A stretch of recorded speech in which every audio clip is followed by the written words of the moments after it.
Hamsadhwani charitable trust వార్షిక సభ్యత్వం కోసం సహృదయులకు చేస్తున్న విజ్ఞప్తియే ఈ సందేశం. సహృదయులకు నమస్కారం. మన భారతీయ వారసత్వ సంపద మన భారతీయ సంస్కృతియే. సంస్కృతి అనగా సంస్కారము. ఆ సంస్కారము ఉన్నత సంస్కారముగా కలిగి ఉండే యోగ్యత గలవారు మన భారతీయులు. ఉన్నత సంస్కారమును కలిగి ఉన్న మనిషికి ఆత్మవిశ్వాసం, ఆత్మజ్ఞానం, ఆత్మదర్శనం అనే 3 విషయాలు సిద్ధిస్తాయి. ఆత్మవిశ్వాసం గల మనిషి నేను ఎంత జటిలమైన సమస్యనైనా పరిష్కరించుకోగలను, ఏ విషయంలోనైనా విజయాన్ని తప్పక సాధిస్తాను అనే దృఢ నిశ్చయంలో నిలిచిపోతాడు. ఆత్మవిశ్వాసం ద్వారా ఆత్మజ్ఞానమును సాధించిన మనిషి ఎటువంటి విజ్ఞాన శాస్త్రాన్నైనా అవలీలగా గ్రహిస్తాడు. ఆత్మజ్ఞానము ద్వారా ఆత్మదర్శనాన్ని సాధించిన మనిషి తన జీవితాన్ని పరిపూర్ణం చేసుకున్నవాడవుతాడు. ఇదే మన భారతీయ సంస్కృతి గొప్పతనం. ఇటువంటి ఉన్నత సంస్కారానికి మన భారతదేశం ఆలవాలమే ఉన్నది కనుకనే ఎన్నెన్నో ఇతర దేశాలు మన సంస్కృతిని చూసి ఆశ్చర్యపోతున్నాయి, అసూయపడుతున్నాయి, దీనిని అనుసరించాలని పరితపిస్తున్నాయి. మన సంస్కృతి స్వరూపం అర్థం కావాలన్నా, ఈ సంస్కృతిని చక్కగా అనుసరించాలన్నా దానికి 2 మార్గాలు తప్పక తెలియవలసి ఉంటుంది. అందులో ఒకటి జ్ఞాన మార్గం, రెండవది కర్మ మార్గం.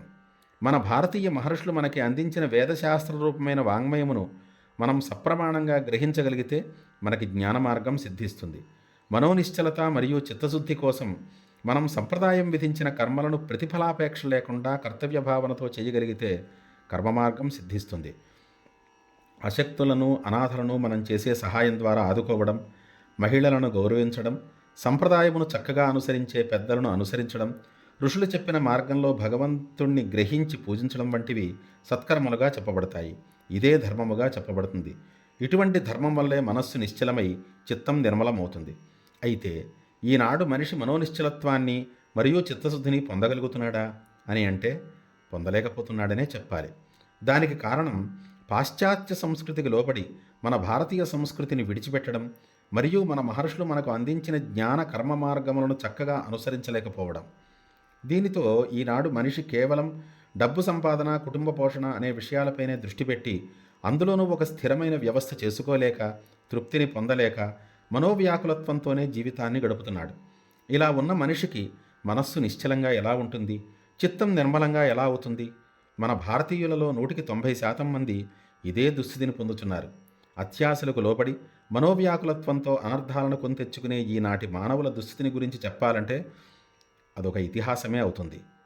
ఈ విధంగా మనిషి ఈనాడు మన సంస్కృతిని విడిచిపెట్టి మనోనిశ్చలత్వాన్ని, చిత్తశుద్ధిని పొందలేని స్థితిలో మళ్ళీ వాటిని సాధించుకోవడానికి మనిషికి మార్గం ఏదైనా ఉందా అని అంటే భారతీయ కళలను పట్టుకుని వాటిల్లో ఒక పద్ధతిగా ప్రవర్తించడమే దానికి ఒక చక్కని మార్గం అని చెప్పవచ్చు.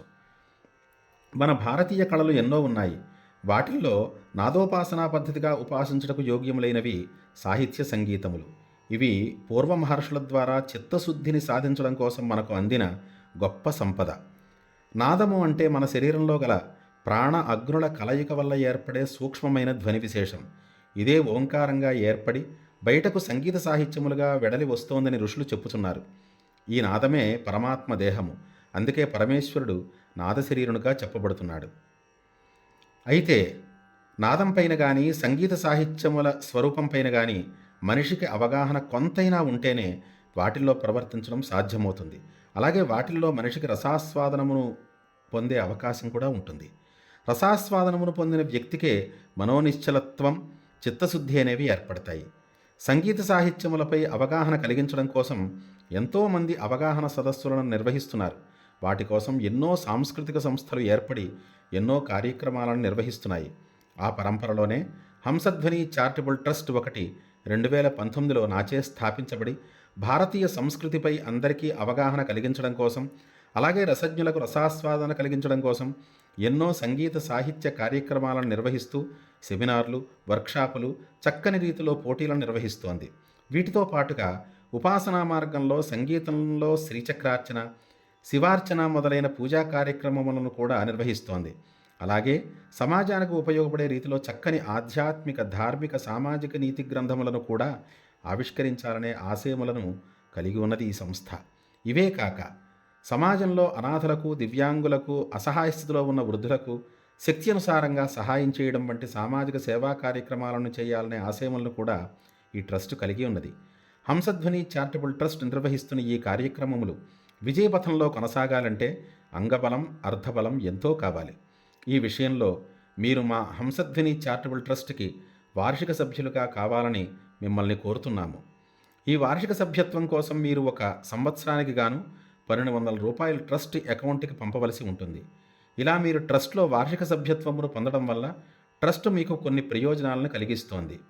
వాటిల్లో ఒకటి, ట్రస్ట్ ద్వారా ప్రత్యక్షంగా కానీ ఆన్లైన్ మాధ్యమంగా కానీ జరిగే కార్యక్రమాలను వార్షిక సభ్యులైన మీకు తెలియజేయడం. 2, ట్రస్ట్ ద్వారా జరిగే సంగీత సాహిత్యముల పోటీలలో మీ ఆసక్తిని బట్టి ఉచితంగా భాగస్వామ్యమును కల్పించడం. 3, ఒక సంవత్సరంలో ట్రస్ట్ ద్వారా జరిగే పూజా కార్యక్రమాలలో సభ్యులు ఎంచుకున్న 2 లేదా 3 పూజలలో వార్షిక సభ్యత్వం గల వారి గోత్రనామములను చదవడం. ఇటువంటి చక్కని ప్రయోజనాలను మీకు అందజేసి ఈ హంసధ్వని చారిటబుల్ ట్రస్ట్ వార్షిక సభ్యత్వం గల వారికి ఎంతో ప్రాధాన్యం ఇస్తోంది. కనుక మీరు ఈ హంసధ్వని చారిటబుల్ ట్రస్ట్లో రూ. 1200 వార్షిక సభ్యత్వమును పొంది ఈ ట్రస్ట్కి బలాన్ని కలిగించవలసిందిగా కోరుచున్నాము. ఇట్లు హంసధ్వని చారిటబుల్ ట్రస్ట్ చైర్మన్ అయిన మీ యనమండ్ర శ్రీనివాస శర్మ. నమస్కారం. శ్రేయో భూయాత్.